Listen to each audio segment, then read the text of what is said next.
Souleymane Diémé laa tudd, président du collectif de Mbourkat Extension. dañuy fàttali président de la République que ni ñi ngi koy santaat di ko gërëm ndax gis ngeen courant bi dugg na liggéey bi gaa ngi ci kawam dañ koy ñaaxaat ne ko président affaire bi yàgg na, mi ngi def 3 ans mi ngi dugg ci 3e année bi te gis nañ ni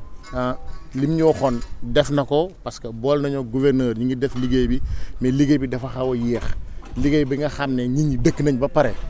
alignement rek lañ soxla woon dugal ñu ndox dugal ñu courant jox ñu suñuy këyit loolu rek moo desoon looloo tax ñu ne nañ fàttali président ne ko d'accord ñi ngi nekk ci dëkk baa ngi situation feebar baa ngi fii ñëw yàlla na fi jóge ci jàmm ak de passage ñi ngi jaale suñu frères yi des ci gaal gi ci géej gi ñu ngi leen di jaale tamit di ko massaw di wax président àdduna moo demee noonu yàlla leen yàlla xar àjjanta yéexa leen parce que jaax lañ demoon moo tax ñu def point de presse bi di fàttaliwaat président di ko wax ni na gën a ñaaxaat autorités yi compétentes yi nekk ci région bi Thiès maanaam le gouverneur ak le préfet ñu gën a waxat ak gars yi ndax liggéey bi mi ngi normal mais dafa jékki-jékki rek xaw a indi ay benk-ñenke maanaam gis ngeen boo leen xoolee ci image yi di ngeen gis arrêt d'escos yi bëri na fi trop bëri na fi trop te waxoon nañ arrêt d'escos bi nañ ñun ñu arrêté pour liggéey bi mais ñun li tax ñuy liggéey ñun tamit di liggéey ay autorisation la ñuy dugal ci site bi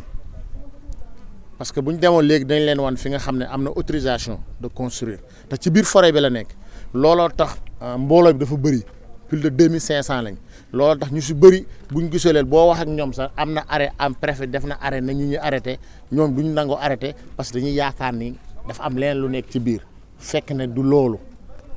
autorisation yi vraiment nañ ko téye descos biy dugg ci biir di arrêté nit ñi di jàpp nit ñi di jël seen i bagage nañu lijjanti autorisation yooyu fan la jógee ba pare nit ñi mën a doon benn mais munoo ne kii dama koy tere kii day liggéey te ñu bokk ci même zone bi forêt classée la loolu daal message boobu ñu ngi koy lancé le gouverneur de la région ak préfet bi ñu gën a saytu loolu balaa ñuy gën a continuer ci liggéey bi daal. xam nga waxu président rek décret la mais comme que administration bind la xam ak këyit loolu ñun ñu ngi koy xaar moo tax suñu këyit génnut mais président bi mu taxa fii wax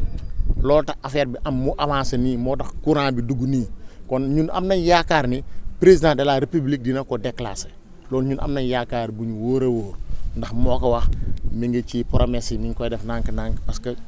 lii yaakaar bu rëy la li si nekk daal mooy affaire yu xaw a lëndëm ci biir ñii ñu defal la autorisation de construire ñii ñu bàyyi la ngay tabax kii duñu la bàyyi nga tabax loolu daal ñun moo ñu xaw a jaaxal ci mbir mi daal loolu moom vraiment ñi ngi wax le gouverneur mu jéem a saytu loolu ak préfet bi mu jéem a xool loolu. mais autorisation moom bu amee entre urbanisme ak mairie la yan information ngeen ci am. waaw mais xam nga yooyu tey boo fa demee doo mën a am information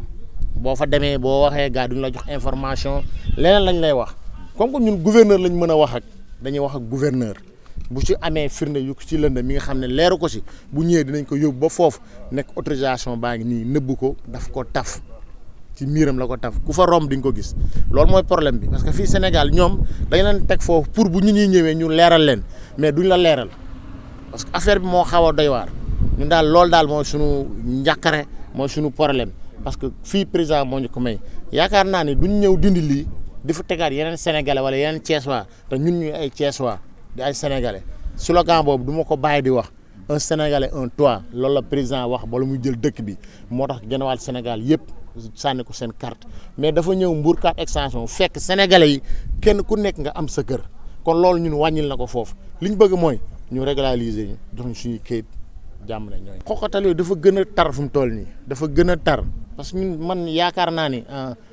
gendarmerie nekk ci Descos li ñu leen wax mooy ñu arrêté liggéey bi mais boo jàppee nit muy liggéey nga avertir ko ñaari yoon mais boo ko yóbbu waxal ko li mu def mais fii dafa doy waar munoo wax lépp dafa doy waar vraiment c'est un peu compliqué doo comprendre daal moo daal ñi ngi ñaan comme que ñun dañoo féetewoo ñaan ñun dañuy ñaan président daal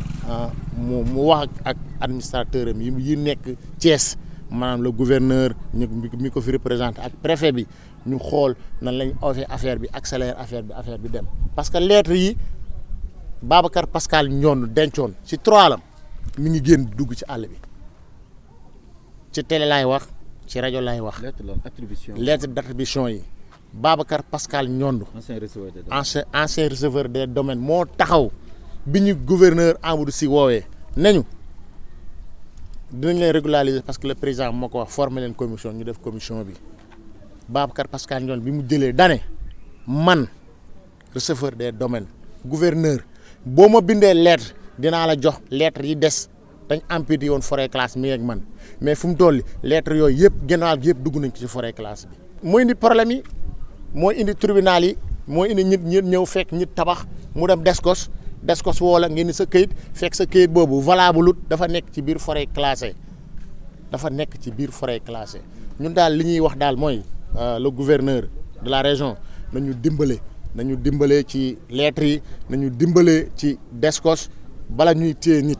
ñu def ay enquêtes yu wóor a wóor parce que lettres yi ñun d'accord dañoo nekk ci biir forêt classée mais ñi indi lettre yi war nañu leen téye nee la yow foo jëlee lettre bi fan nga jëlee lettre bi parce que forêt classée lañ nekk mais duñ def loolu dañ naan lettre rek signé par le receveur des domaines kii moo am valable kii valable or que du loolu ñun ñëpp dañoo nekk ci forêt classée dañuy ñaan président de la république mu jox ñu sunu terrain yi est-ce que yaa ngi dégg borom këyit yi néewuñu tamit dañuy ñàkk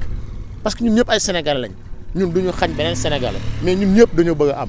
loolu daal mooy coow li mooy jàngoro ji yàlla na ko sunu borom faj ci jàmm daal loolu la ñuy ñaan daal sunu borom. Amadou Dia, je suis le vice-président du collectif Mbour 4 Extension. Nous nous sommes rencontrés aujourd'hui pour rappeler au président son vieil engagement qui date maintenant de 3 ans. Pour rappeler que lors de l'inauguration du KMS 3, donc il avait pris l'engagement ferme donc de régulariser le quartier occupé par les populations de Mbour 4 Extension. Pour dire que également les populations qui occupent cet espace font presque 2500. Il n'y a pas d'école, il n'y a pas d'infrastructure de base. Donc le dossier tarde et vraiment cela nous intrigue de jour en jour. C'est pourquoi aujourd'hui nous nous sommes rencontrés pour lui dire que les populations à qui il avait promis une régularisation devant tous les Thiessois. Bon, je me rappelle, il avait demandé au gouverneur et au préfet,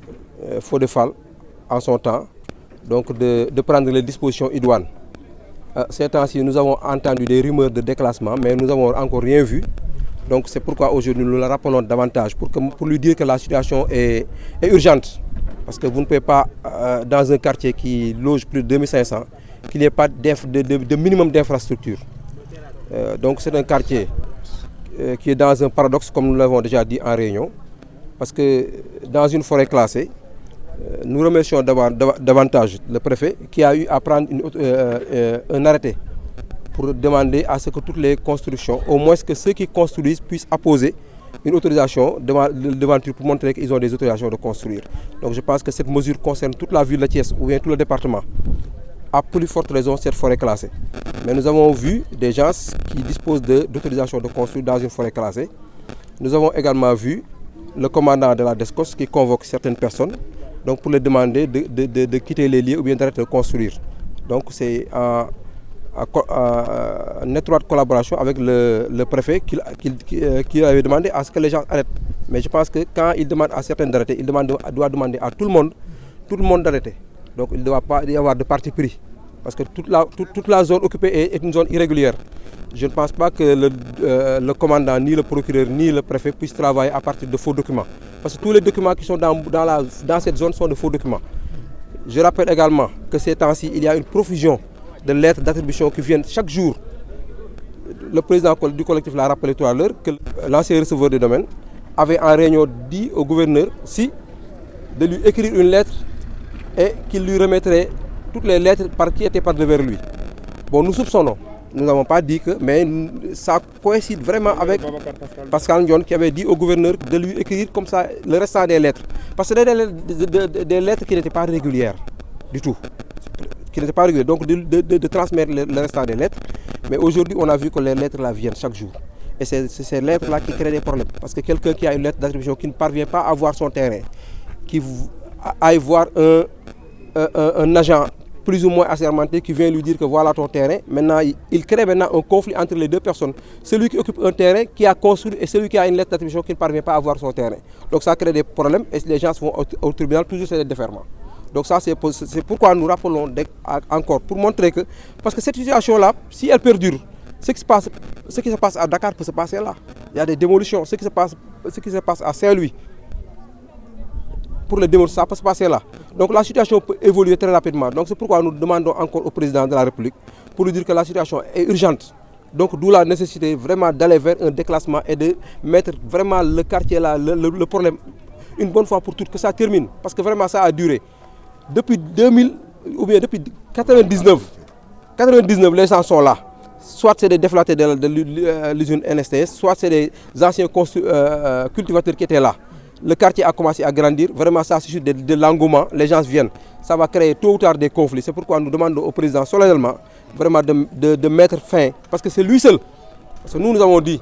nous ne nous adressons pas au gouverneur, parce que le gouverneur ne peut pas régler le problème. Nous ne nous adressons pas au préfet, parce qu'il ne peut pas, parce que eux, c'est peut-être ils vont mettre ça en œuvre, mais ils ne peuvent pas. Ni le préfet, ni le maire, ni le gouverneur, encore moins les impôts et domaines ne peuvent pas régler. C'est seul le président de la République qui peut le régler. Donc nous, population, nous demandons seulement vraiment de régler le problème une bonne fois pour toutes, pour que les gens puissent dormir, pour que leurs enfants puissent aller à l'école, pour que les services de base, au minimum, puissent exister dans un quartier qui habite presque 2500 familles.